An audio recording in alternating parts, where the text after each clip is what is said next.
Magandang gabi po, Luzon, Visayas at Mindanao. Sugatan matapos kuyugin ng 4 na menor de edad ang isang lalaking edad 21. Ang dahilan lang umano, nasagi niya ang isa sa mga kabataan sa Eskinita. Natuntun na ng mga otoridad ang 2 sa mga nambugbog na pawang nasa high school pa lang. Nakatutok si EJ Gomez.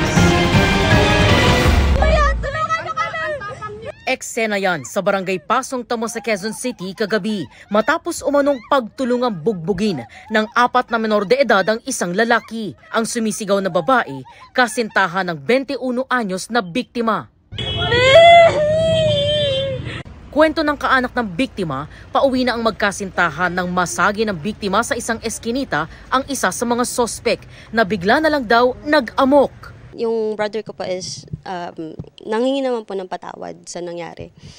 And after po nun, nag-amok na po sila ng away po. Tumulong pa raw sa pambubugbog ang 3 kasama ng nasaging lalaki. Inawakan po siya sa kamay, tapos ginan po ng brother ko yung tumbler yung kamay para lang maalis. Dahil sobrang higpit na po dun sa paghawak sa kanya. Sinuntok na po siya sa likod, starting po sa ears po. Nadapa po yung kapatid ko.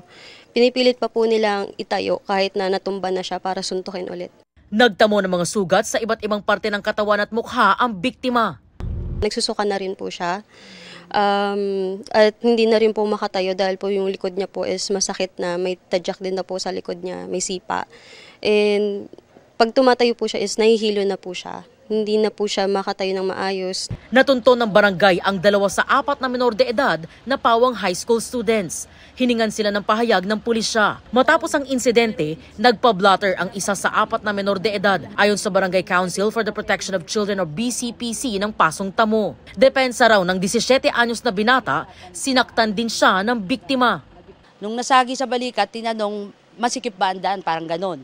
So, parang ano ba ang problema mo?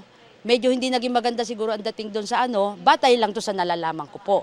So, agad na hinampas siya ng tumbler dito. So, sabi naman nila, nung umuwi nga, duguan daw yung minor, tumutulo dito Tumangging magbigay ng pahayag sa media ang mga kaanak ng 2 natuntong minor, habang pinaghahanap pa ang 2 iba pa. Posibleng sa tinamo ng 21 years old, sa nakikita ko dyan, talagang posible na sila ay maayano sa tinatawag natin na institution para sa mga tinatawag na CICL, Children in Conflict with the Law, under ng DSWD. Patuloy ang investigasyon ng pulisya sa insidente. Para sa GMA Integrated News, EJ Gomez, nakatutok 24 oras.